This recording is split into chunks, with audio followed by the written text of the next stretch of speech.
Bismillahirrahmanirrahim. Assalamualaikum warahmatullahi wabarakatuh. Melanjutkan materi yang berikutnya adalah berkaitan dengan diskriminasi harga. Pengertian bahwa diskriminasi harga itu dibedakan menjadi dua, yaitu yang pertama penetapan harga yang berbeda-beda untuk para pembeli dari barang yang sama. Jadi untuk membeli barang yang sama itu bisa berbeda-beda harganya.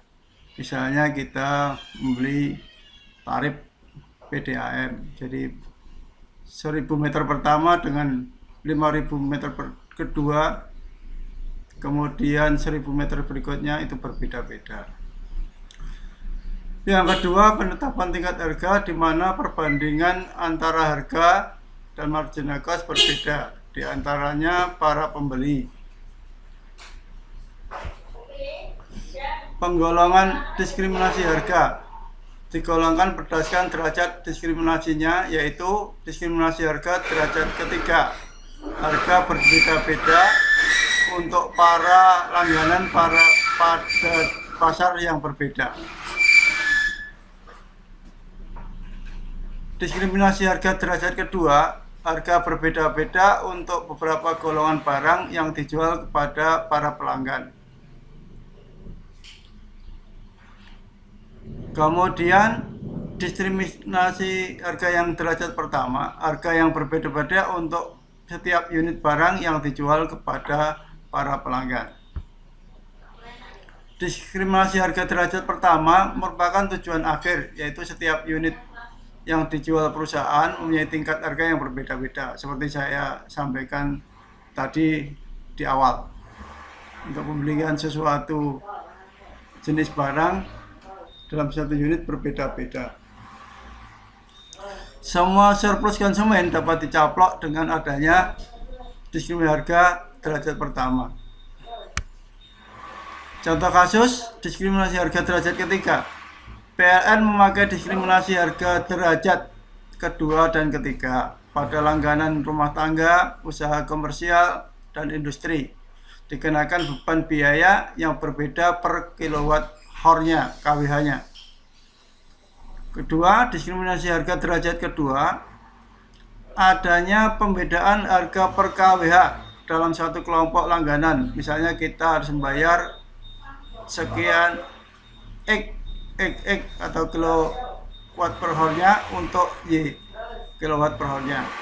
Pertama dipakai setiap bulan, kemudian Rp X ditambah Y untuk memakai di atas Y kilowatt.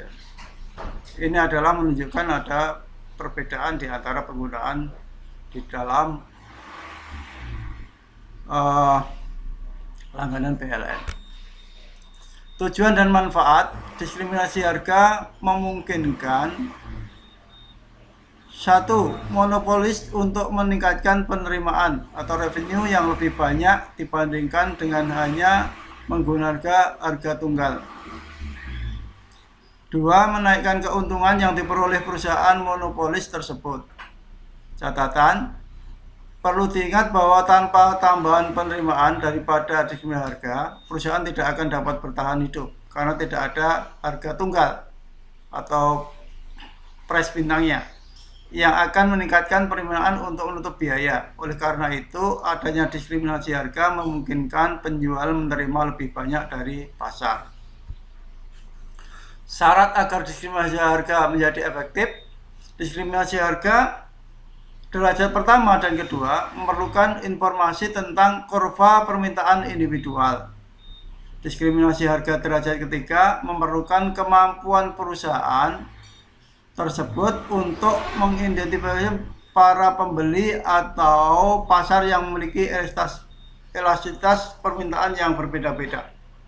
Pada intinya, ketiga derajat diskriminasi harga tersebut menghendaki agar para penjual mampu memisahkan para pembeli.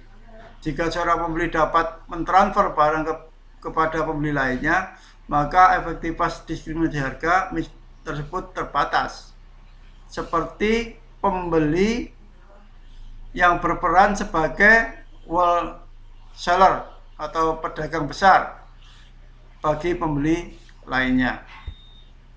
Contoh, diskriminasi harga yang dilakukan PLN cukup efektif karena pelayanan listrik membutuhkan kabel-kabel penghubung kepada setiap pelanggan.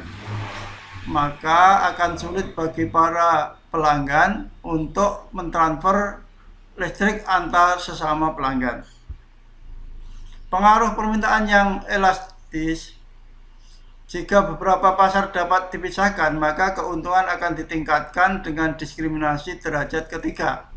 Monopolis akan memaksimumkan keuntungan jika marginal cost sama dengan marginal revenue pada masing-masing pasar tersebut. Harga-harga akan tergantung pada elastisitas permintaan pada masing-masing pasar tersebut. Jika elastisitas lebih tinggi, maka harga lebih rendah di pasar dalam kondisi ceteris paribus. Monopolis yang melayani dua pasar, A dan B dari pabrik yang sama, akan memaksimumkan keuntungan dengan menetapkan PA, harga untuk A, untuk kualitas QA atau kuantitas jumlah barang QA di pasar A dan harga pada PB, price B untuk kuantitas IB di pasar B. Semua perusahaan akan memaksimumkan keuntungan dengan cara menyamakan marginal revenue sama dengan marginal cost. Rumus elastis dapat diganti dengan MR, hasilnya adalah harga. Harga akan menjadikan fungsi marginal cost sama dengan keseimbangan atau E. Nah, demikian mahasiswa sekalian, materi tentang diskriminasi harga mungkin sangat jelas apa yang saya sampaikan. Demikian, terima kasih. Assalamualaikum warahmatullahi wabarakatuh.